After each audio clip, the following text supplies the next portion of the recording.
Çin'in Orta Asya hedefleri açığa çıkıyor 1. Ebedi Komşuluk Antlaşması ile stratejik konumlanma 16-18 Haziran 2025 tarihlerinde Astana'da düzenlenen zirvede, Çin, Kazakistan, Kırgızistan, Tacikistan, Türkmenistan ve Özbekistan ile kalıcı iyi komşuluk ve dostane işbirliği anlaşması imzaladı.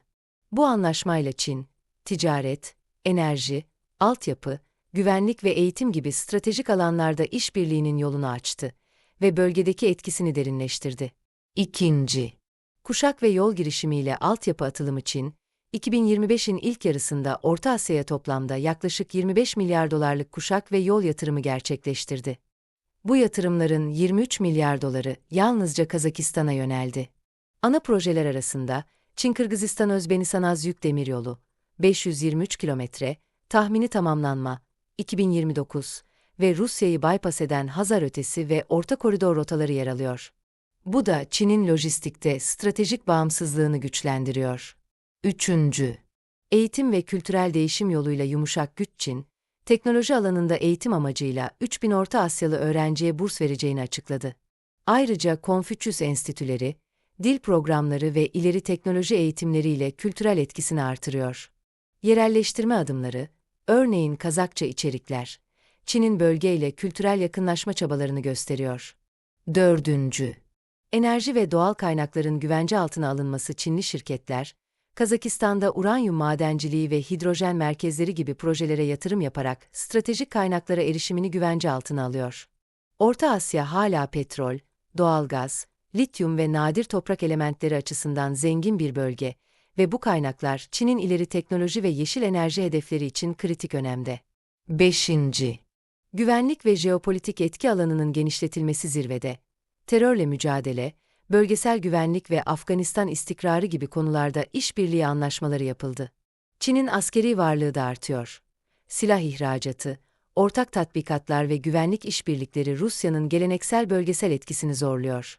Gizli gündemler ve stratejik riskler Rusya etkisinin aşılması Çin, Rusya'yı bypass eden demiryolu ve nakliye rotaları inşa ederek Moskova'ya olan lojistik bağımlılığını azaltıyor. Bu da jeopolitik açıdan dikkat çekici bir kopuşu temsil ediyor. Yumuşak gücün derin etkisi Çin üniversitelerinden mezun olan öğrenciler, Çin'in sistem ve değerlerine uyum sağlayabilir.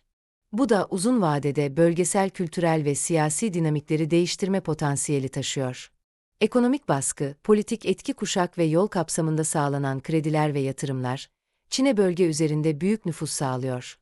Ancak Kazakistan'da toprak kiralama protestoları ve Kırgızistan'daki bağımlılık kaygıları gibi yerel tepkiler de artıyor. Jeopolitik denge arayışı Amerika Birleşik Devletleri'nin etkisinin azalması, Rusya'nın Ukrayna'ya odaklanması ve Avrupa Birliği'nin ilgisinin dağılmasıyla Çin, Avrasya'da en baskın dış güç olmayı hedefliyor.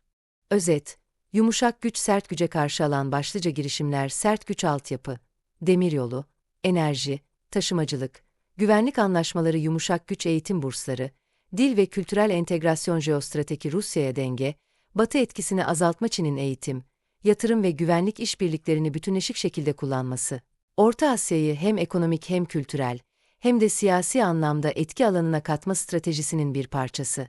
Sonuç, Çin'in Orta Asya politikası sadece diplomasi ile sınırlı değil. Yumuşak ve sert gücü birlikte kullanarak, uzun vadeli bir nüfuz alanı inşa ediyor. Orta Asya ülkeleri ekonomik ve altyapısal açıdan kazançlı çıksa da, bağımlılık riskleri, jeopolitik sürtüşmeler ve iç dengelerdeki kırılmalarla başa çıkmak zorunda kalacak.